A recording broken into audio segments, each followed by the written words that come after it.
Who is this devil? Is he real? Or is it a figment of your imagination? Or is it just something in philosophy? According to the Quran, he's very real. Substance is real, you just don't see it. He lived before us, he's still alive today. That's an amazing subject right there, isn't it? That's amazing. The word shaitan is derived from the root shaitan, means impure and base. Shaitan refers to an entity that is rebellious, irrespective of whether it is of humans or jinn. It is also said that it means a nefarious soul, who is distanced from Allah subhanahu wa ta'ala and from the truth. So shaitan is in both forms, the jinn and the humans, as Allah subhanahu wa ta'ala says. وَكَذَلِكَ جَعَلْنَا لِكُلِّ نَبِيٍّ عَدُوًّا شَيَاطِينَ الْإِنسِ وَالْجِنِّ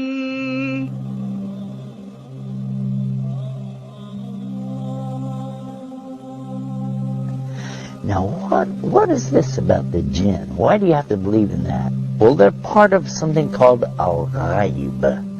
Al-ghaib means the things you don't see, the unseen. You agree and I agree, we don't see Allah. Okay, so he's in the ghaib, the unseen. We agree there are angels and you don't see them. They're in the ghaib, unseen, made out of light. And now the jinn, and we don't see them. They're also in the ghaib. They're made from a fire which has no smoke to it. And if fire has absolutely nothing like smoke to it, or that it could be that you don't see that either. There's heat that you don't actually see, isn't that true? The both kind of shayateen are trying to lead people to evil deeds. The jinn kind of them are whispering to your hearts so that you can't see them or hear their whispering. And the human kind of them are whispering to your hearts in a way that you can see and hear but not realize it as whispering. And he can be anyone, even a friend of you who suggests you for drinking alcohol or any other kind of evil deeds. As far as the question is concerned with Iblis, it should be noted that Shaitan is a common noun, whereas Iblis is a proper noun. Iblis is also from among the jinn, was the first creature that disobeyed Almighty Allah's command. We don't see the jinn, but we said that they have choices, and they were making choices even before Adam or human beings were ever created. And their choices were sometimes good, sometimes bad. From them comes the one we call Lucifer or Iblis. And who is that? Who is Lucifer? Who is Iblis? You might say he's the devil, the Satan or Shaitan as he's called in the Arabic language.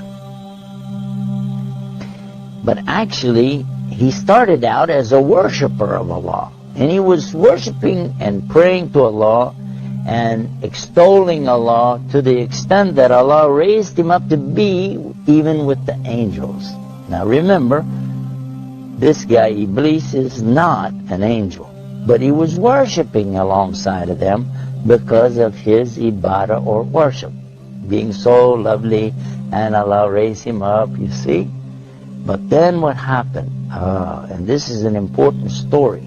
So we'll digress from a moment from our beauties of Islam to go into this to get a concept here to understand a big mistake that some people make when they say that he's from the angels. Angels don't make mistakes. They do as they're commanded. So when Allah created the best of his creation, what did he create? He created Adam, a human being. He created Adam from what? He created him from mud or clay. I want to show you what happened after Allah created Adam. Allah ordered all the angels, bow down. And all the angels did because they have to do as they're commanded, and they bowed down. All of them bowed, except Iblis. He didn't bow down. Now, if you read this in context, you understand that he was not an angel. But if you just read the words, all the angels bowed down except Iblis, you'll say, well, see, that means he was an angel. But otherwise, in the Quran, we find in other places that Allah said he wasn't an angel, but he was from the jinn, and he's created from smokeless fire. And that's exactly what he said.